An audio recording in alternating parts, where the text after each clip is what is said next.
जय हिंद, वंदे मातरम। स्वागत है आप सभी का फ्री एग्जाम जो यूट्यूब चैनल पर। दोस्तों, अगर आप बिहार सक्षमता परीक्षा 2.0 का एग्जाम देने वाले तो आज हम ये जीके जीएस का पहला प्रैक्टिस सेट लेकर के आए हैं, जिसमें हमने 40 अति महत्वपूर्ण प्रश्न शामिल किया है। तो आपको सेशन में अंत तक बने रहना है और अंत में कमेंट करके जरूर बताना है कि 40 प्रश्नों में आपसे कितने प्रश्न सही हुए। तो चलिए सेशन को प्रारंभ करते हैं और पहला शानदार प्रश्न देखते हैं। राइट आंसर आपको जरूर कमेंट करते रहना है।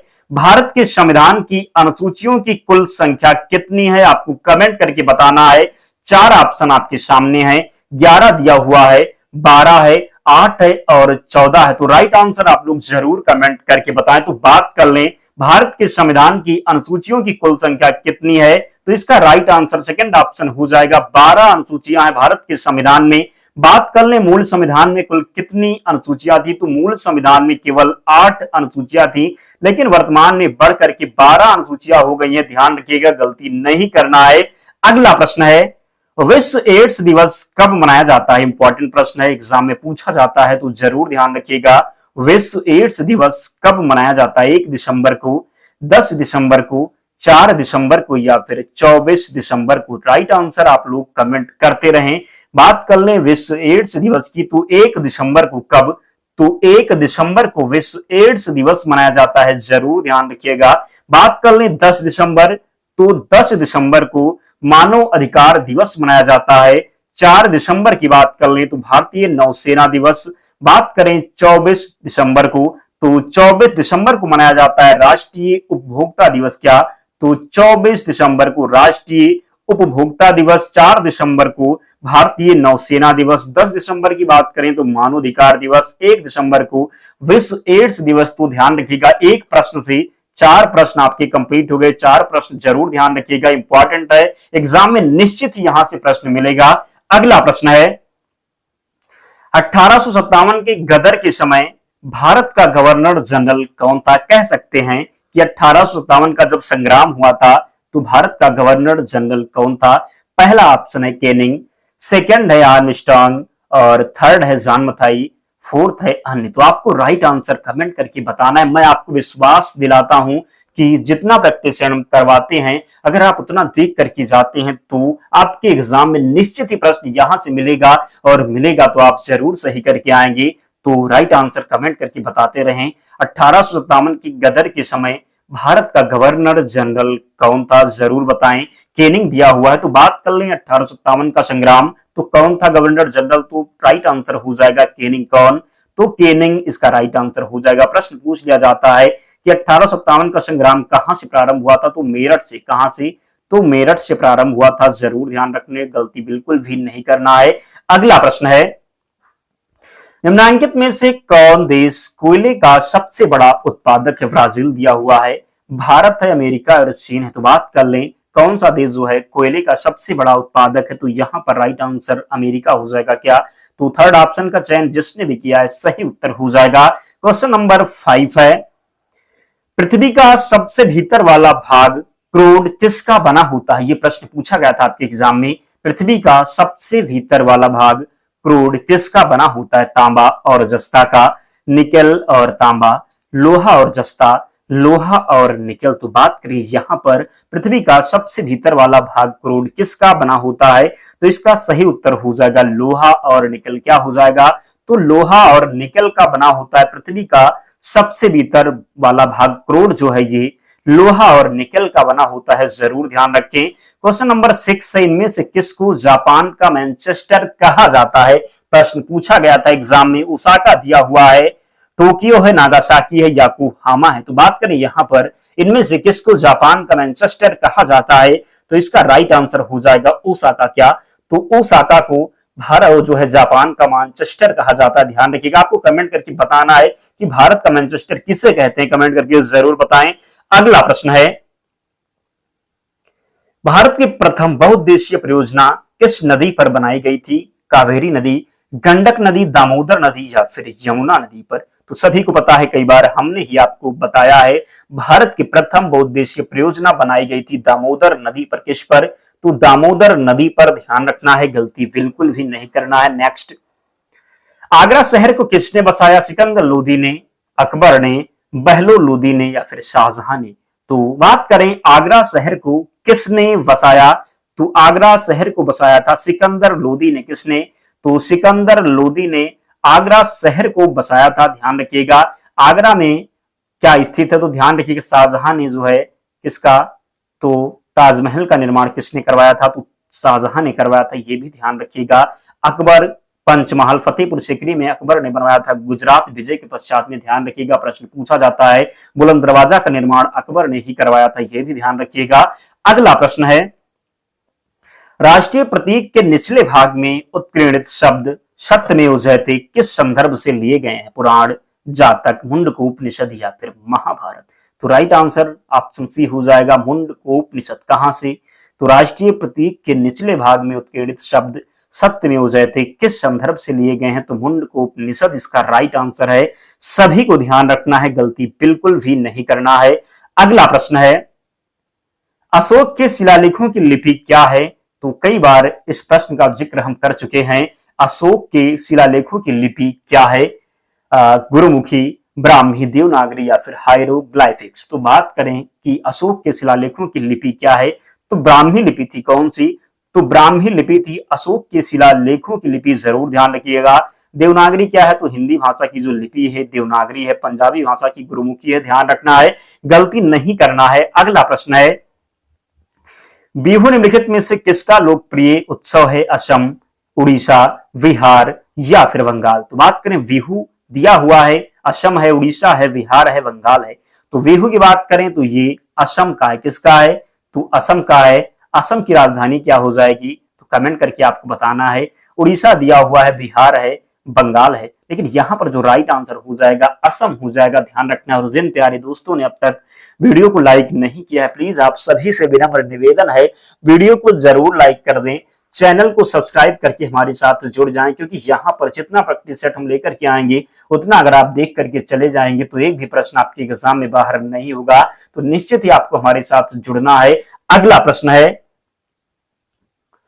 विवेकानंद रॉक मेमोरियल कहां स्थित है? अंडमान निकोबार, लक्षद्वीप, केरल या फिर तमिलनाडु? तो बात करें विवेकानंद रॉक मेमोरियल कहां स्थित है? तो तमिलनाडु में। कहां पर? तो विवेकानंद रॉक मेमोरियल कहां पर स्थित है? तो तमिलनाडु में स्थित। प्रश्न पूछा जाता है कभी कभी कि विवेकानंद का बचपन का नाम क्या था? तो नरेंद्र नाथ दत्त था। ध्यान रखना है, गलती नहीं करना है। अगला प्रश्न है महात्मा गांधी को राष्ट्रपिता के रूप में उल्लेख सबसे पहले किसने किया? कह सकते हैं कि राष्ट्रपिता का जो उपाधि है महात्मा गांधी को किसने दिया? तो ध्यान रखिएगा सुभाष चंद्र बोस ऑप्शन में है, जवाहरलाल नेहरू है, वल्लभ भाई पटेल है, इनमें से कोई नहीं। तो राइट आंसर की बात करें तो महात्मा गांधी को राष्ट्रपिता के रूप में किसने कहा? तो सुभाष चंद्र बोस ने सर्वप्रथम महात्मा गांधी को जो राष्ट्रपिता की पदवी है किसने दिया था? तो सुभाष चंद्र बोस ने दिया था। ध्यान रखिएगा महात्मा गांधी के जन्म दिवस को अहिंसा दिवस के रूप में मनाया जाता है। कब मनाया जाता है? 2 अक्टूबर को अहिंसा दिवस के रूप में मनाया जाता है महात्मा गांधी जी के जन्म दिवस को। ध्यान रखिएगा। अगला प्रश्न है प्रथम गोलमेज सम्मेलन कहां हुआ था? नई दिल्ली, लंदन, मुंबई या फिर इनमें से कोई नहीं? तो प्रथम गोलमेज सम्मेलन हुआ था कहां पर? लंदन में। कहां पर? तो लंदन में हुआ था प्रथम गोलमेज सम्मेलन। पूछा जाता है कब हुआ था?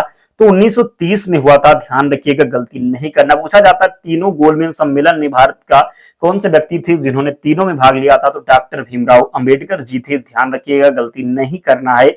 अगला प्रश्न है देश का लौह पुरुष किसे कहा जाता है? सरदार पटेल, पंडित जवाहरलाल नेहरू, महात्मा गांधी, लोकमान्य तिलक? तो देश का लौह पुरुष किसे कहा जाता है? तो किसे कहा जाता है? जरूर ध्यान रखिएगा सरदार पटेल को। किसे? तो सरदार वल्लभ भाई पटेल को देश का लौह पुरुष कहा जाता है। ध्यान रखिएगा। क्वेश्चन नंबर 16 है महात्मा गांधी को अर्धनग्न फकीर किसने कहा? हिटलर ने, जिन्ना ने, चर्चिल ने या फिर माउंटबेटन ने? बात करें महात्मा गांधी को अर्धनग्न फकीर किसने कहा था? तो चर्चिल ने कहा था। किसने? तो चर्चिल ने कहा था महात्मा गांधी को अर्धनग्न फकीर। जरूर ध्यान रखिएगा। अगला प्रश्न है महात्मा गांधी निम्नलिखित में से किनसे अधिक प्रभावित थे? Bernard Shaw, Leo Tolstoy, Karl Marx या फिर इनमें से कोई नहीं? तो बात करें कि महात्मा गांधी सबसे अधिक किससे प्रभावित थे? तो लियो टॉलस्टॉय से। किससे? तो लियो टॉलस्टॉय से प्रभावित थे। जरूर ध्यान रखना, गलती नहीं करना है। अगला प्रश्न है महात्मा गांधी का जन्म हुआ था, कहां हुआ था महात्मा गांधी का जन्म, कब हुआ था, यहां पर ध्यान रखना है। महात्मा गांधी का जो जन्म कब हुआ था, 1859 में, 1869 में, 1879 में या फिर 1889 में। तो कई बार हमने आपको बताया है महात्मा गांधी का जन्म हुआ था 2 अक्टूबर 1869 में। कब, तो 2 अक्टूबर 1869 में महात्मा गांधी का जन्म हुआ था। तो जिसने भी यहां सेकंड ऑप्शन का चयन किया है, राइट आंसर हो जाएगा, ध्यान रखिएगा। अगला प्रश्न है, पंजाब केसरी के नाम से विख्यात थी राजनीत सिंह, गुरु गोविंद सिंह, गुरु नानक या फिर लाला लाजपत राय। तो पंजाब केसरी के नाम से विख्यात थे लाला लाजपत राय, ध्यान रखिएगा। अगला प्रश्न है, निम्नलिखित में से कौन सी गंगा की सहायक नदी नहीं है। ध्यान रखना है, एग्जाम में आपको प्रश्न को पूरे ध्यान से पढ़ना है। अगर आप ध्यान से नहीं पढ़ेंगे और ऑप्शन में नहीं दिया होगा, आप गलत करके आएंगे। तो ध्यान रखना है, प्रश्न को पूरे ध्यान से पढ़ना है। निम्नलिखित में से कौन सी गंगा की सहायक नदी है जो है नहीं है, सुवर्ण रेखा, सोन, गंडक, कोसी। तो सोन, गंडक और कोसी, ये तीनों जो हैं गंगा की सहायक नदियां, जबकि सुवर्ण रेखा जो है ये गंगा की सहायक नदी नहीं है। तो फर्स्ट ऑप्शन का चयन जिसने भी किया है राइट आंसर हो जाएगा, ध्यान रखिएगा। अगला प्रश्न है, कितने वर्ष के पश्चात राष्ट्रीय जनगणना होती है, बताना है आपको। कितने वर्ष के पश्चात राष्ट्रीय जनगणना होती है, 10, 5, 3 या फिर 25। तो कई बार हमने आपको बताया है राष्ट्रीय जो जनगणना होती है 10 वर्षों के पश्चात। कब, तो 10 वर्ष के पश्चात जो है राष्ट्रीय जनगणना होती है। प्रश्न पूछा जाता है कि प्रथम जनगणना कब हुआ था भारत में, तो कब हुआ था, 1872 में। कब, तो 1872 में जो है प्रथम बार जनगणना हुआ था भारत में। जरूर ध्यान रखें, 10 वर्षों में जनगणना की जाती है। अगला प्रश्न है, काजीरंगा राष्ट्रीय पार्क है उड़ीसा में, महाराष्ट्र में, असम में या फिर इनमें से कोई नहीं। तो काजीरंगा की बात करें तो असम में। कहां पर है, तो असम में है। एक सींग के गैंडे के लिए प्रसिद्ध है काजीरंगा राष्ट्रीय उद्यान, ध्यान रखिएगा। कहां, तो असम में है। असम में और कौन सा है, तो नामेरी है, ध्यान रखना है, गलती नहीं करना है। और असम में क्या हो गया, तो काजीरंगा है ही, एक सींग के गैंडे के लिए प्रसिद्ध है, ध्यान रखिएगा। अगला प्रश्न है, ऑपरेशन फ्लड से संबंधित है तमिलनाडु, बाढ़ नियंत्रण, दूध का आयात या फिर डेयरी विकास। तो डेयरी विकास संबंधित है ऑपरेशन फ्लड से, जिसे दुग्ध क्रांति के नाम से भी जाना जाता है, ध्यान रखिएगा। वर्गीज कुरियन के द्वारा स्टार्ट किया गया था, ये भी ध्यान रखना, गलती नहीं करना है। अगला प्रश्न है, धान की खेती के लिए उत्तम मिट्टी कौन सी है, सख्त मिट्टी, काली मिट्टी, दोमट मिट्टी या फिर लाल मिट्टी। बताना है आपको कि धान की खेती के लिए उत्तम मिट्टी कौन सी है। तो धान की खेती के लिए जो उत्तम मिट्टी है ये दोमट है। कौन सी है, तो दोमट हो जाएगी, ध्यान रखना है कौन सी, तो सी ऑप्शन, यानी कि दोमट मिट्टी जो है ये धान की खेती के लिए उपयोगी है। काली मिट्टी की बात करें तो ये कपास के लिए, काली मिट्टी जो है ये कपास की खेती के लिए जो है महत्वपूर्ण है, ध्यान रखिएगा। क्वेश्चन नंबर 25 है, राणा प्रताप सागर संबंधित है सौर ऊर्जा से, सिंचाई से और नाभिकीय ऊर्जा से या फिर जल विद्युत से। तो बात करें कि ये जो राणा प्रताप सागर बांध है किससे संबंधित, तो जल विद्युत से। किससे, तो जल विद्युत से संबंधित है, ध्यान रखिएगा। अगला प्रश्न है, पृथ्वी और सूर्य के बीच अधिकतम दूरी किस तिथि को होती है, 22 जुलाई 1947, 30 जनवरी, 4 जुलाई या फिर 21 सितंबर। 30 जनवरी की बात करें तो शहीद दिवस के रूप में मनाया जाता। 30 जनवरी को ही महात्मा गांधी की हत्या 1948 में गोली मारकर के नाथूराम गोडसे ने कर दी थी, ध्यान रखिएगा। बात करें पृथ्वी और सूर्य के बीच जब अधिकतम दूरी कब होती है, तो 4 जुलाई को। कब, तो 4 जुलाई को, जिसे क्या कहा जाता है, तो उसे जो है जब ज्यादा अधिकतम दूरी हो तो उसे अपसौर कहते हैं। क्या कहते हैं, तो अपसौर कहते हैं, ध्यान रखना है, गलती नहीं करना है। अगला प्रश्न है, गायत्री मंत्र किस पुस्तक से लिया गया है, ऋग्वेद, सामवेद, यजुर्वेद या फिर अथर्ववेद। तो ऋग्वेद से गायत्री मंत्र को लिया गया। वेदों की संख्या कभी कभी प्रश्न पूछा जाता है, तो 4 वेद हैं। कितने, तो 4 वेद हैं, ऋग्वेद, सामवेद और यजुर्वेद, अथर्ववेद। गायत्री मंत्र कहां से लिया गया है, तो ऋग्वेद। ऋग्वेद जो है ये सबसे पुराना वेद है, ध्यान रखिएगा। संगीत का वेद कौन सा है, तो ये सामवेद है, ध्यान रखिएगा। अथर्ववेद की बात करें तो जादू टोने की बात की गई है अथर्ववेद में।